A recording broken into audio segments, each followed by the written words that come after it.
Hi, my name is Elliott, and welcome to Thoughts on Love from someone who's never experienced it. So, I was in love with someone earlier this year.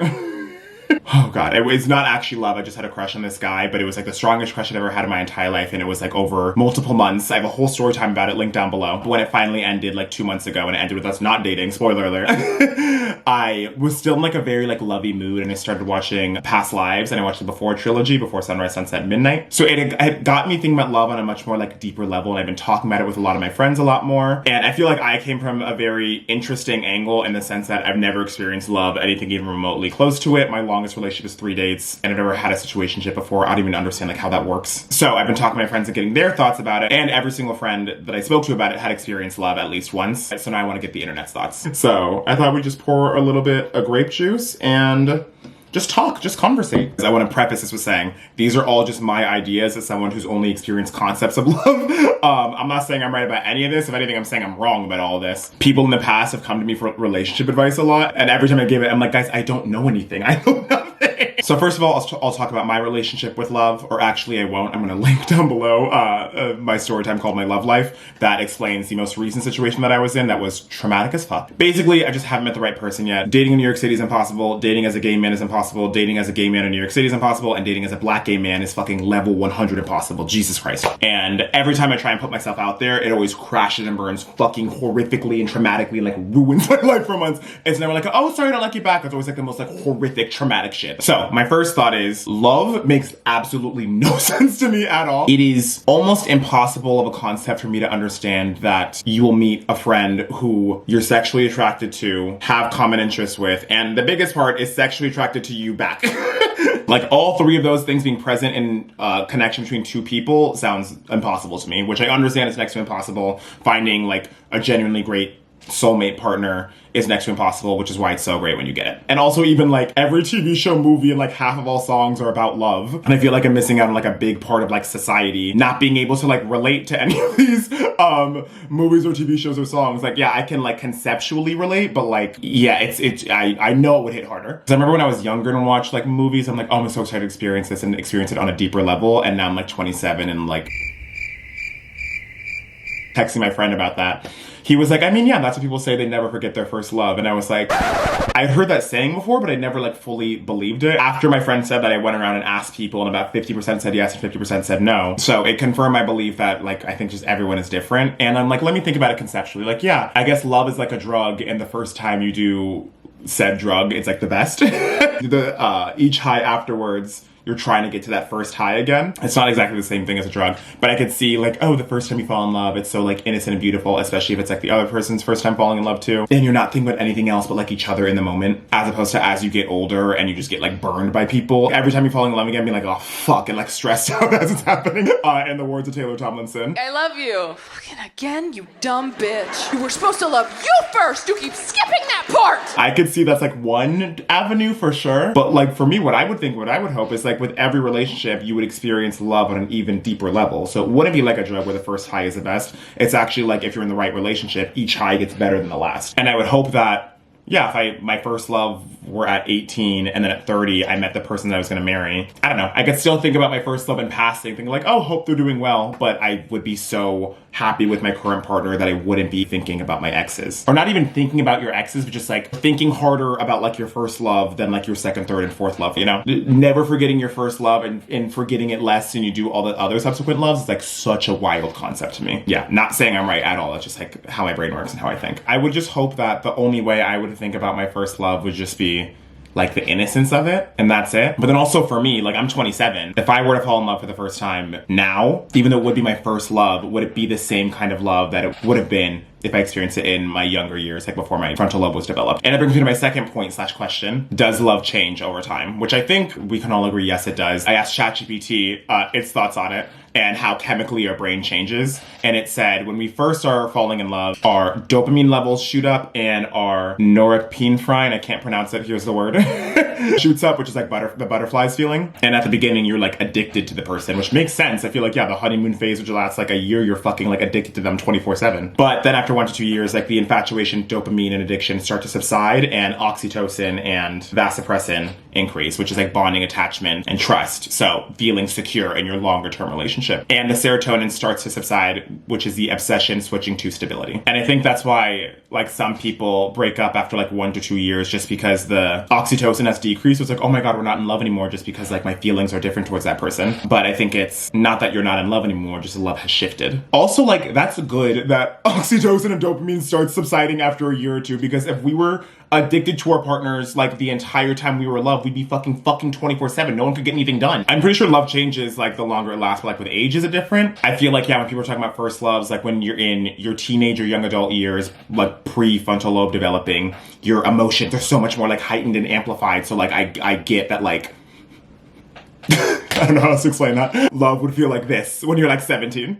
Teenage infatuation and addiction, which is beautiful and not any less valid than like adult love at all. But then I'm like, when you're in love as an adult after like your frontal lobe develops, I'm sure you still get like the norepinephrine and the dopamine or whatever, but is it peaking as hard as it would if you were like 17? You know, that's what I'm saying when I think about like, oh, is first love different when you're like younger versus older? And then also just love evolving throughout relationships. Like I watched this podcast that my friend recommended to me about a divorce lawyer talking about love, and it was like the most like relatable podcast I've ever seen. I'll link it down below. And it talks about like all these people who are like in long-term marriages. I'm like, you know what? We were together for 40 years and we hate each other sometimes, so like we stuck it out. And I'm just like, oh my God, like is most long-term love just like fucking like being so annoyed with your partner? If you guys have seen Before Midnight, and Before Midnight, they've, spoiler, been together for like 9 to 10 plus years, and the entire movie is them just like barking and arguing at each other. And I'm just like, oh my God. And you see that with like so many old married couples who all like fucking hate each other. Michelle Obama said they're a good 10 years where I like couldn't even stand to look at Barack. And I was like, what the fuck?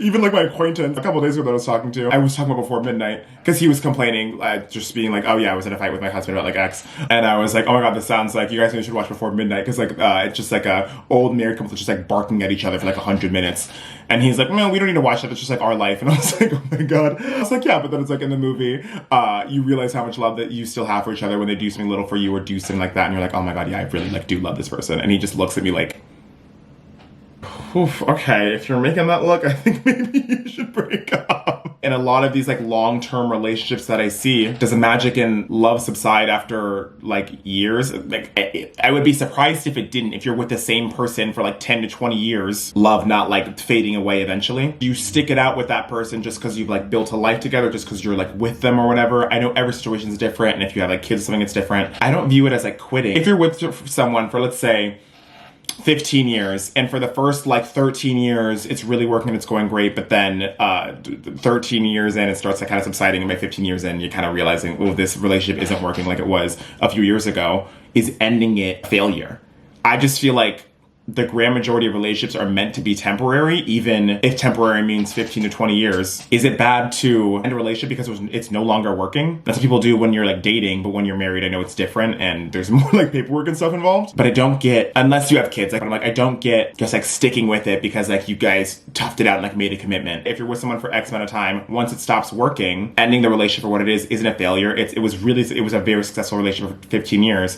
And then finding someone in a second chapter later in life sounds awesome, because you have two great life partners that each fulfill you in different ways when you're at different points of your life. I'm a very different person now than I was at 20. If you're not like kind of really changing as a person every 10 years, it's like, what are you doing? I know there's a whole thing where it's like, can people change, or do people always really stay the same? Which like, yeah, I kind of get to a certain extent. Like when I read my old journal entries, it's like kind of still the same shit that it is now.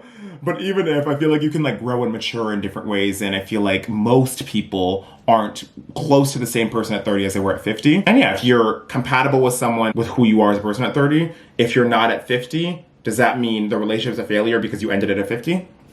I would end it at 50. That's why I like don't even see myself getting legally married. I still believe in having a wedding because I believe in like celebrating love for sure. But like I could see myself having a wedding and then not getting legally married, because like why ruffle everything up and make shit more difficult if down the line it's just not working anymore. Yeah, you can sign a prenup and stuff, blah, blah, blah. But yeah, that's just my idea for now. I don't know if I meet the right person, like, oh no, I want to have like every single contract signed about our love, you know? Like a marriage is a business decision, and I wouldn't agree to be in a marriage most likely unless I were to sign a prenup first. But then my friend's like, oh, it's just like such like an American idea, a very like American thing to say that like everything's about money. Yeah, it is. But then also, isn't marriage very much like a financial decision equally as much as it is a romantic decision? Is that just me being like way too pragmatic? Someone okay?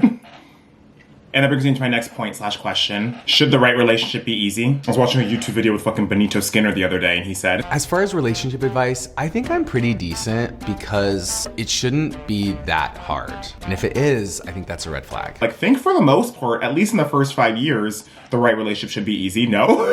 Am I just like super naive for saying that? If you're working too hard to keep it successful, maybe it's not the right one, you know? Even though I did see a comment where it was like long-term love is about one partner putting in 60% and the other partner putting in 40%, but both partners thinking they're putting in 60%. So that makes sense for like long-term love, but I feel like before 5 years is that time to call it quits. Once you're over 5 years in, yeah, that makes sense that it's hard, but even when I think about like, oh, 5 years in, it being hard, I think of relationships over 5 years in being hard is keeping the spark and magic alive. So it makes it super, super hard, but not like having like the same issues come up over and over and over again, or having so many issues come up over and over and over again, you know? I know celebrities aren't like the ones to look up to, but I remember reading somewhere that like Hailey Bieber was like, oh my god, yeah, marriage is really, really hard. It has been so difficult our first year of like acclimating and stuff. And of course there are exceptions to the rule, like if you didn't live together beforehand and you move in together for the first time after you're married, that's fucking hard and fucking difficult. But I'm like, I would hope at least in the beginning of a marriage, beginning of a relationship, beginning of that, it wouldn't be too hard to work at it, right? Am I wrong? I'm gonna get roasted for this. The most intimate view I have of relationships, minus my own friends or families, is watching relationships on the Real Housewives, specifically Salt Lake City. I remember one time Meredith and or Seth said, we're like, oh yeah, if our marriage is like good over 50% of the time, then like we want to keep going at it. And the other partner was like, that's a fucking horrible like fucking bar to pass, you know? After 10 plus years, probably in any relationship, the magic like dies down and stuff. But like I was saying earlier, where it's like, how long after a certain point is it you're just staying into it because it's comfortable versus what you actually want, you know? They say falling in love is easy, staying in love is hard, and it's like a choice to love someone. You make a choice to stay because why? Because this is what you want, because you made a commitment. Why do you choose to stay? Are you choosing to stay because it's still working, or are you choosing to stay for other external reasons? And if you're choosing to stay for any other reason than because it's still working, is that like the right reason to still be in a relationship? I don't know.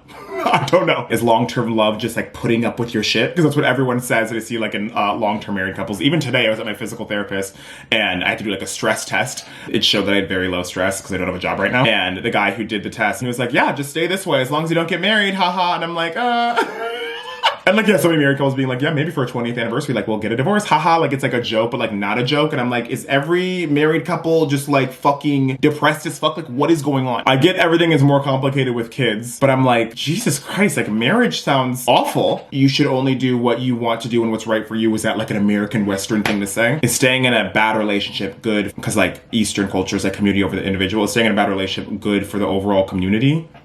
No. Also in a relationship, anything over like 2 years, I feel like every 3 to 12 months or so, you should be checking in with yourself, right? The check-in isn't just like, am I with the right person? It's also like, what do I admire and value about this person? Why is this the right relationship? Like, keep actively checking in with yourself, because I feel like that's a good like upkeep and maintenance of whether or not this is the right relationship. Like, I accidentally, when I was texting my friend, said, if you're in the right relationship, you won't be thinking about other people, which is wrong, and I completely recant that statement. I feel like if you're not daydreaming every once in a while about other people randomly, you are not experiencing all human emotions, and you're not fully actively thinking about yourself as a human in this partnership. You're just thinking about yourself in a partnership. If you're not daydreaming for like, 5 seconds, and once in a while, I'll be like, oh, what if I were with this person that was like more into tennis because I'm into tennis, my partner isn't, so something like that. I'm like, yeah, that's fine. And maybe there are some people who have never once daydreamed about other people, and I'm just completely wrong, and that's great for them, and I'm happy for you. But if you're like actively thinking about other people often, or think about the same person multiple times, it's like, ooh, girl, what are we doing here? Like in Before Sunrise, if I find the clip, I'll add it. Celine, the woman, says, oh yeah, I thought my grandma had the most like chill love life, but on her deathbed she said, I was thinking about another man or my entire marriage and wish I had married him. But then Jesse, the guy, is like, well, that's actually good though, because she would have been disappointed eventually, because people are always better in our minds than in reality, which I completely agree with. A friend I was talking to this weekend about it, who's been in love 3 times, he was like, no, you can be in love with someone that you haven't dated. And I was like, as someone who's never dated someone, I don't think so. I view a crush as just like a lack of information.